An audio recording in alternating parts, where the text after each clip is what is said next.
يا جماعة لو ما اشتركتوش لحد دلوقتي فايتكم كتير. يلا لايك وسبسكرايب وشير، وشارك الفيديو ده مع أي حد حاسس إن حياته ماشية أوتوماتيك. النهاردة عندنا قصة مروان، الشاب اللي كان فاكر إن الظروف هي اللي ماسكاه. نفس الطريق، نفس الروتين، نفس التفكير، كل يوم هو نسخة من اللي قبله. مروان كان فاكر إن حياته محبوسة في الظروف القاسية، لكن الحقيقة كانت أبسط بكتير. كان محبوس في عادة واحدة هو اللي بناها. وفي يوم حصل له موقف بسيط جدا، موقف قلب له فهمه لنفسه تماما. ساعتها اكتشف سر: انت مش أسير الظروف، انت أسير العادات اللي عقلك بناها لوحده بدون ما تحس. وده الدرس اللي هنتعلمه النهاردة من تحفة تشارلز دويج، The Power of Habit، قوة العادة. طب ليه العادة بتاعتك أقوى منك؟ مؤلف الكتاب بيقول إن العادات مش قرار بتاخده كل يوم، دي برنامج شغال في دماغك 24 ساعة، برنامج أوتوماتيكي. البرنامج ده بيتبني مع الوقت وبيتحرك لوحده عشان يريحك من التفكير. مروان مثال: كل ما يحس بملل اوتوماتيك بيفتح الموبايل، كل ما يحس بضغوط في الشغل اوتوماتيك يأجل الشغل لبكرة. وده مش معناه ان مروان وحش، لا خالص، لكن لان عقله بيموت في اللي اتعود عليه عشان ده اسهل طريق. طب ازاي البرنامج ده شغال؟ الإجابة فيه حلقة العادة. أي عادة في الدنيا عبارة عن 3 مراحل بس.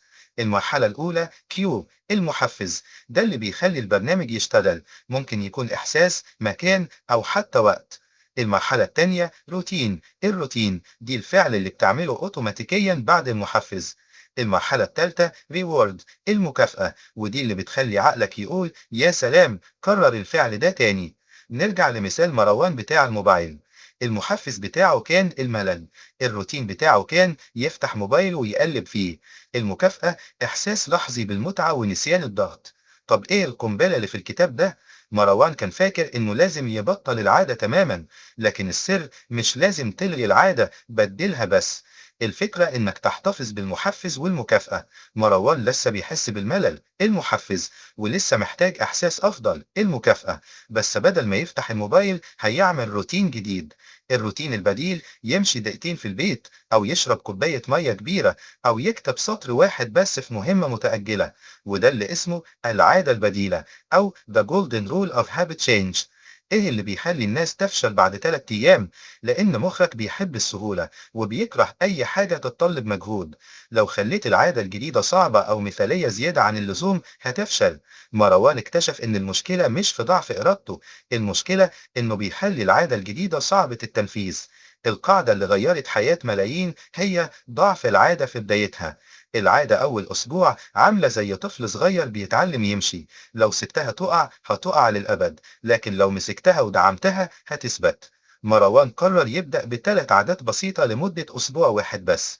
أولا 3 دقايق ماشي، ثانيا 1 صفحة قراءة، ثالثا 1 دقيقة تنظيم مكتب. وبعد أسبوع عقله بدأ يتقبل العادة الجديدة كروتين. الخلاصة: العادة مش بتتغير بالقوة، العادة بتتغير بالفهم. لو فهمت المحفز هتقدر تتحكم في الروتين، وساعتها هتعرف إنك مش محبوس، إنت اللي ماسك مفتاح التغيير.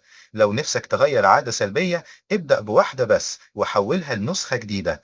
استنوا الفيديو الجاي، ملخص كتاب مايند سيت، وهنتكلم عن العقلية الثابتة مقابل النمية. ما تنساش اللايك والاشتراك، وقول لي في الكومنت أكتر عادة نفسك تغيرها إيه؟